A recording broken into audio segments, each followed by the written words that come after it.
Bonjour, je suis Hervé Pénisson, président de RVP Conseil. Bonjour, je suis Maxime Gardereau, je suis associé chez Almonde. Aujourd'hui, on a eu envie de vous parler, Maxime et moi, de la roadmap informatique, sujet dont on parle souvent lorsque l'on démarre une relation avec un client. Alors Maxime, je te laisse la parole pour la première question qui est donc, d'où vient le besoin d'une roadmap? Aujourd'hui, la transformation numérique reste un incontournable pour assurer la compétitivité d'une entreprise.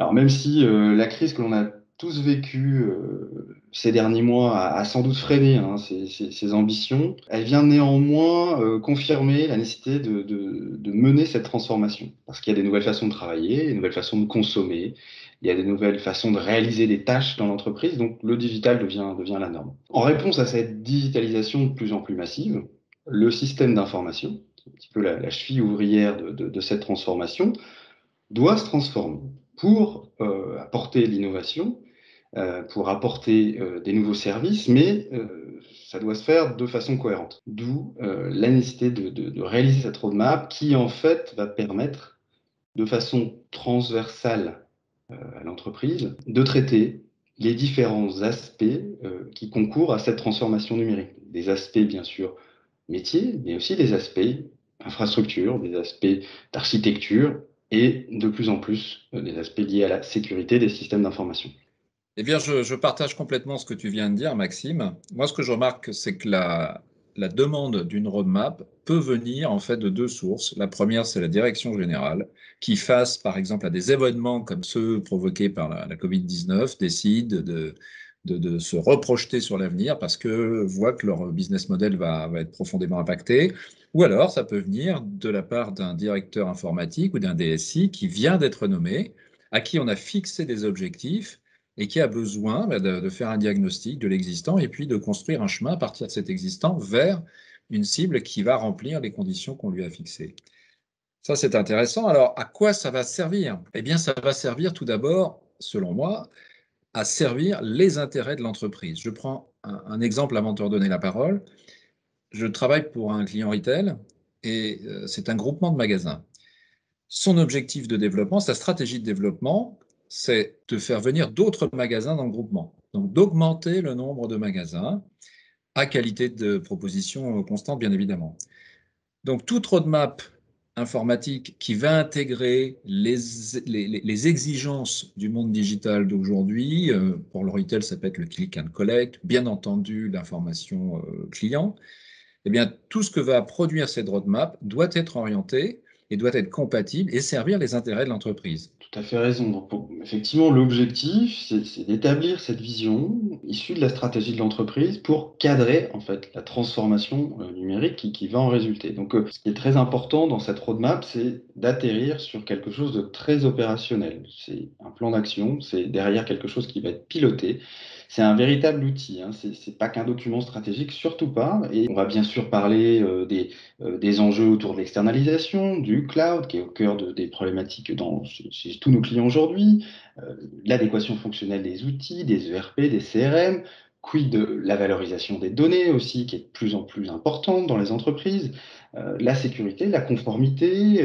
On parle beaucoup, comme tu l'as dit, le Covid a changé les mœurs, les conditions de travail, l'environnement de travail des utilisateurs est de plus en plus perfectionné, de plus en plus performant. Donc là aussi, ça peut constituer des chantiers dans une roadmap. Un aspect important aussi dans cette roadmap, elle sert, selon moi, c'est aussi un outil de communication. Du DSI déjà vers sa direction générale pour assurer cet alignement en fait entre la stratégie de l'entreprise et les moyens éthiques qu'on va apporter, entre le DSI et les métiers qu'il sert au quotidien, positionner ou repositionner le DSI comme partenaire métier, on en parle beaucoup, mais la roadmap sert à ça aussi, hein.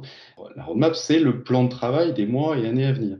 Donc c'est important qu'elle soit aussi comprise et intégrée par l'équipe, qu'elle soit voilà, interne, mais également les partenaires qui interviennent dans l'écosystème de l'entreprise.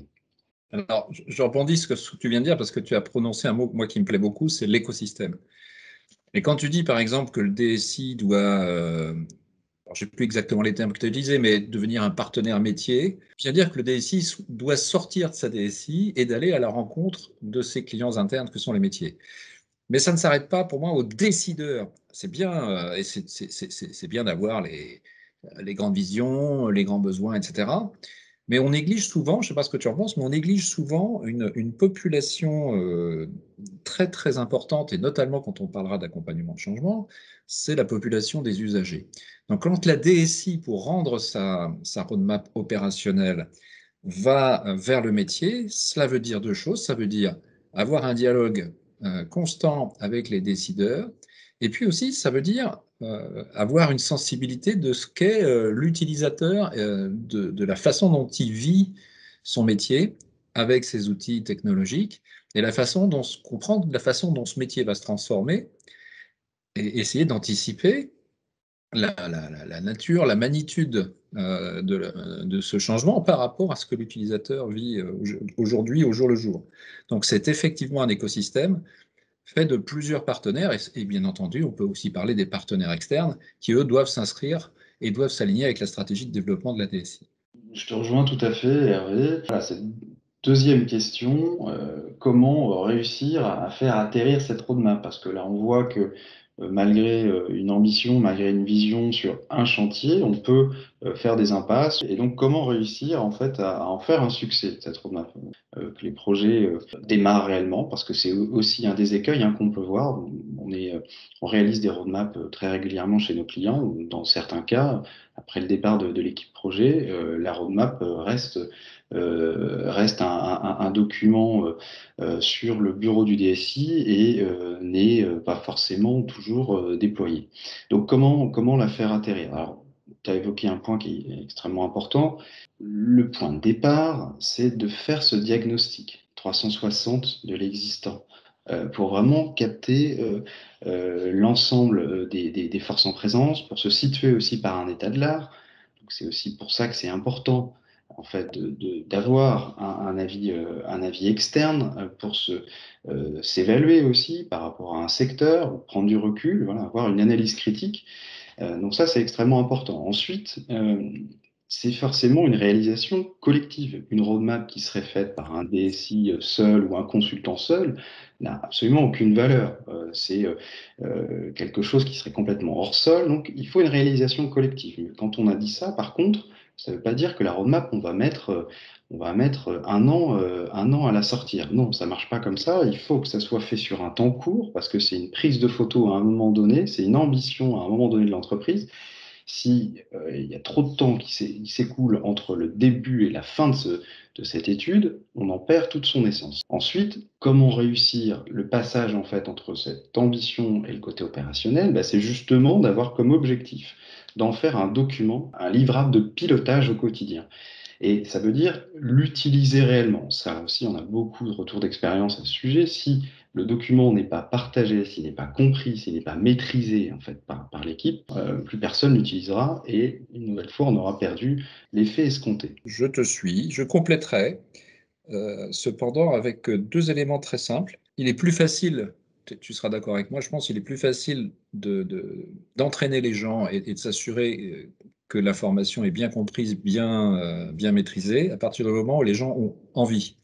Et pour donner de l'envie aux gens, il faut d'abord qu'ils aient la disponibilité, il faut qu'ils aient l'esprit libre pour le faire.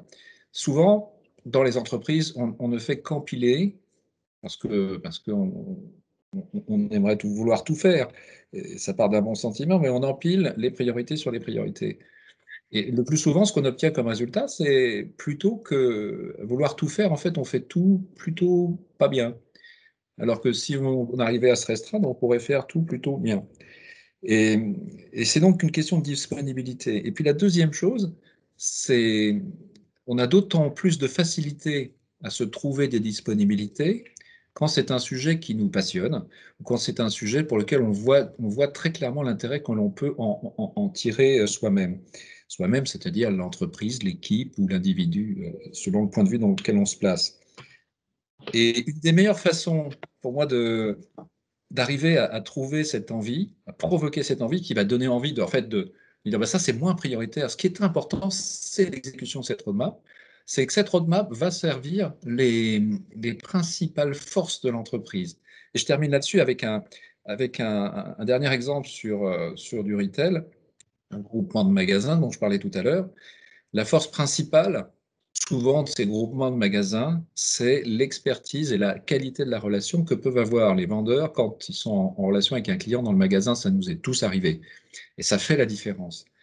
Donc, si l'on sent que la roadmap informatique va permettre, par exemple, à ces vendeurs en magasin de passer plus de temps avec leurs clients, à passer moins de temps à faire de l'administratif, à être beaucoup plus mobile et disponible que être stocké derrière un comptoir avec une queue de clients qui s'avance devant, eh bien, on a plus de chances de faire envie et de dire oui, ça vaut le coup d'en faire une priorité, ça vaut le coup de faire du bon travail sur cette roadmap.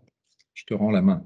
Mais oui, tout à fait, faut miser sur le positif, en fait, hein, sur les bénéfices que chacun peut avoir, tirés de cette roadmap et miser sur les forces vives aussi qui vont le mettre en œuvre. C'est important aussi de se projeter dans une cible, de réussite par rapport à cette roadmap. Une roadmap est souvent ambitieuse, il ne faut pas qu'elle le soit trop, parce que, si, on n'arrive pas à sortir le projet, ben, on aura décrédibiliser la méthode. Donc, il faut de l'ambition, mais il faut rester très réaliste. Il faut aussi avoir bien sûr, prendre des contingences. On connaît tous la réalité des projets informatiques.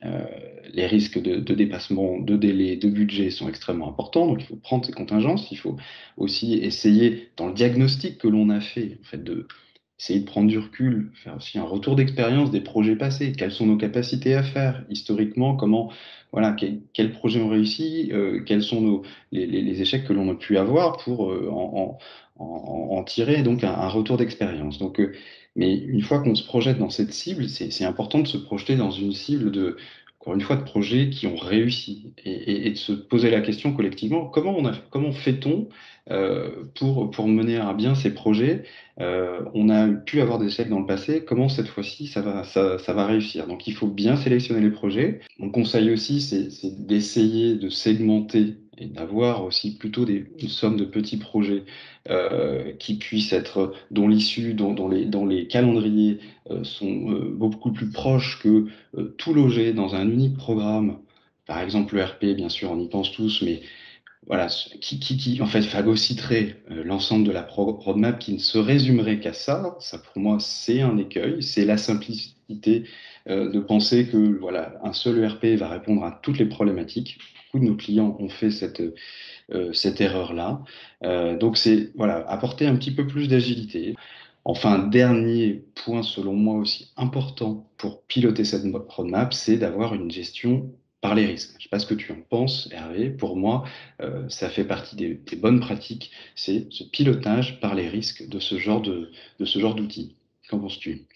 Alors, je suis d'accord sur le fait que plus un programme ou un projet est grand et moins sa proposition de valeur est facile, plus il doit être piloté par les risques. Tu as cité l'exemple de l'ERP. Alors ça, c'est l'exemple académique par excellence. Un ERP, ça te fait gagner zéro valeur ajoutée. Un ERP, c'est des processus comptables, des processus de commande, d'achat, c'est des processus industriels. Ça n'apporte pas de valeur ajoutée en soi, le fait de le remplacer, par exemple.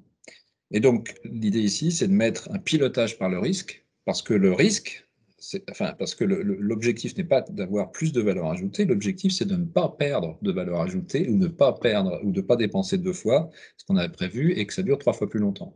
Donc, le pilotage par le risque est très adapté.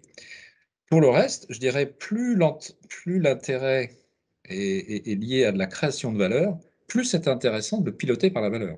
Parce que c'est ça qui permettra d'arbitrer plus facilement et de prioriser plus facilement. Par exemple, un projet qui a une très forte valeur ajoutée, il faut effectivement essayer de l'isoler, de le garder d'une taille raisonnable, de façon à garantir son équation de valeur, et puis le mettre dans un portefeuille où il ne va pas être phagocyté, où les ressources qu'il utilise ne vont pas être phagocytées par d'autres projets à moindre valeur ajoutée, et qui risquent à terme de détruire la proposition de valeur de celui qui était vraiment un projet phare. Voilà, je ne sais pas si j'ai répondu à ta question ou si j'étais dans la ligne, mais Je suis d'accord il y a vraiment des typologies de missions, d'objectifs qui doivent se piloter par le risque et d'autres par la valeur. Oui, si, ça y répond bien, Hervé. Voilà, donc ça fait un certain nombre de bonnes pratiques, hein, c'est nécessairement, je pense, de toute façon, un exercice qui est forcément personnalisé, qui est forcément sur mesure par rapport à une entreprise, par rapport à un ADN, par rapport à une philosophie aussi de l'entreprise. Donc il y a pas de réponse toute faite. C'est un exercice vraiment qui doit, d'où, pour sentir en fait cet ADN et surtout quand on vient de l'extérieur, c'est vraiment déjà de pouvoir, bien sûr, avoir accès aux dirigeants, de pouvoir l'entendre, même si, in fine, ça peut se traduire par un sujet qui est très informatique, directement lié au système d'information, mais c'est important de raccrocher les wagons aussi avec l'ambition de l'entreprise, avec les enjeux métiers, et pour derrière rendre vraiment cohérent l'ensemble des chantiers qui en résulteront. Merci Maxime, je reconnais bien dans tes dernières paroles ce qui fait la différence entre Almon et les autres, cette volonté d'aller en profondeur dans la connaissance du client. C'est aussi ce que j'utilise comme précepte chez RVP Conseil. Donc je voulais te remercier et puis indiquer à nos auditeurs qu'ils peuvent me contacter via LinkedIn, RVP Nissan, ou via mon site web, rvp-conseil.com. Merci à toi également, Hervé. C'était un plaisir de faire ce podcast avec toi. Et donc, bien sûr, mes coordonnées, donc Maxime Gardereau, et vous pouvez me retrouver donc soit sur LinkedIn ou sur notre site web allemande.consulting. Merci et à bientôt.